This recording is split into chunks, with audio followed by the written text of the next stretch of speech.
coming in. Same place and everything, so. Not to say that the other organizations... We got 30 seconds, Alan. Not to say that the other organizations don't live it. You'll see people, No, definitely. SDC, and a lot of the other non-Greek 9, 8, 7, 6, 5, 4, 3, 2, 1. Ready, set. And this is Spirit's A-Team SigEp in Heat 10 of 13 on the day in the left, and SigEp's B-Team Genesis, who was involved with in interesting kind of melee with another Spirit team earlier in the day.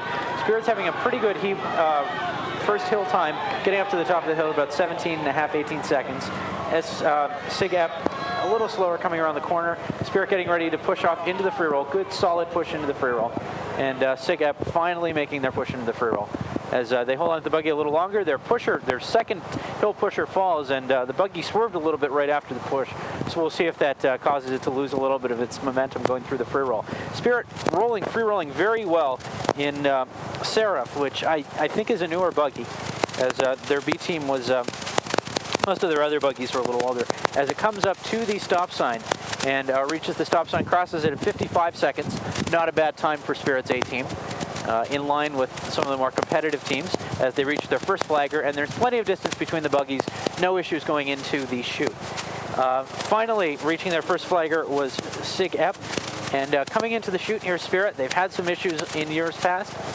Going into the chute, taking a wider line, very clean line, but wider line, so not quite as close to the curb as some other teams that have made up a lot of time in that spot, but it's rolling up the backside, it's slowing down, and it looks like he's going to get his initial shove of the first window.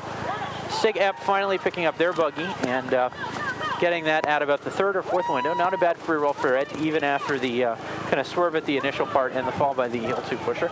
Spirit catching up, making their transition to hill 4 with about a minute 40 on the clock, so should figure to be a competitive time as they come up on their transition from hill 4 to hill 5. And coming up to that point, all right, at the Baker-Porter split, then into the Baker part, and giving their final shove off to their hill 5 pusher with a minute 59 on the clock.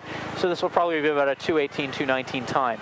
SigEp getting ready and giving a good final hard shove to their hill 5 pusher at about 2:05.